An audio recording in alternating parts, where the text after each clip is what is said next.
So things in my life that trigger what really has happened, what I underwent, is for example, walking or sitting in a chair.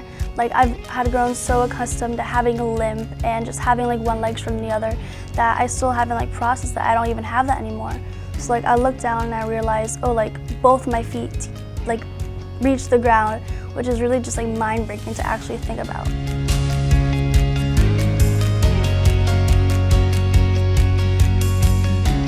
Lucy was the firstborn, and she wanted to make an entrance, so she arrived at 33 weeks. To our surprise, she was preemie, and they found that she had two heart defects, a VSD and an ASD.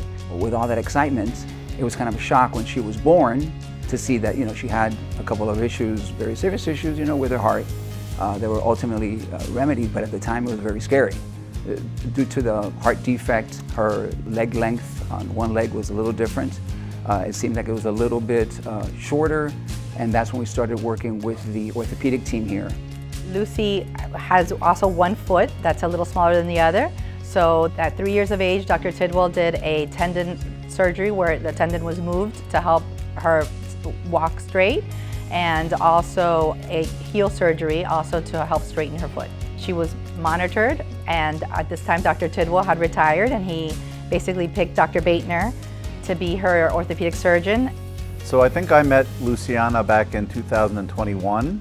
She had actually been followed up in our office many years before that. She had a condition where not all the bones in the foot had developed appropriately. That missing of the outer part of her foot, most likely from when she was still kind of forming in utero, also affected the length of the leg a little bit higher up, and that leg was shorter by about 3 centimeters, so more than an inch of where one leg was shorter than the other one. Some of the challenges I had with one leg being longer than the other, there was a lot of discomfort in walking.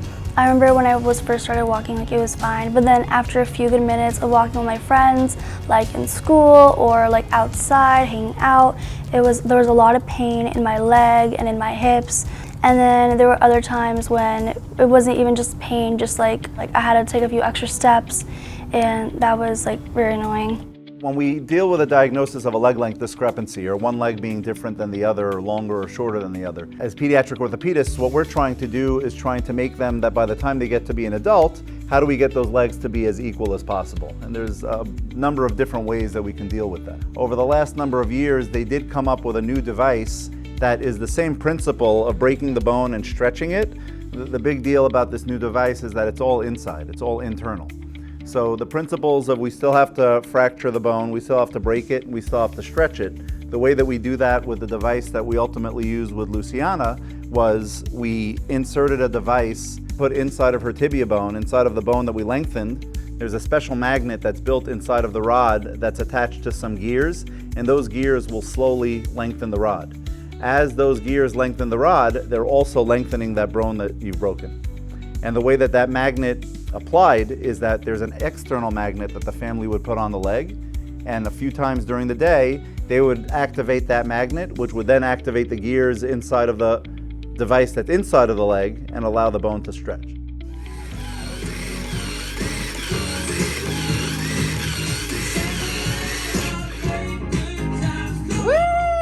Before my surgery, I always viewed my limp as something I wanted to hide. I wanted to be invisible. I wanted no one to know about it. And now, I actually it comes to mind every at least once a week. I'll be doing something because I live so long with a limp that I grown accustomed to doing things a certain way. And I was this doesn't hurt, and it's crazy things just think about.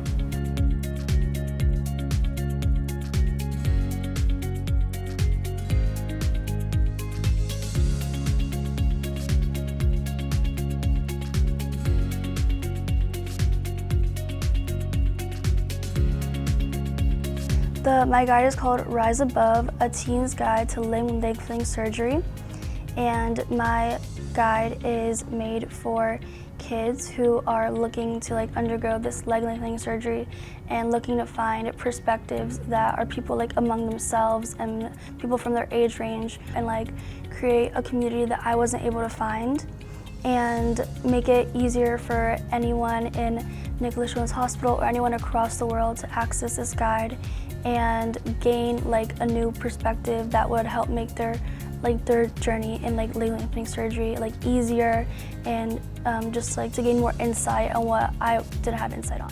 What I would say to Luciana in terms of this teen guidebook, I could say thank you to her as much as I can and say it as many times as I would want to.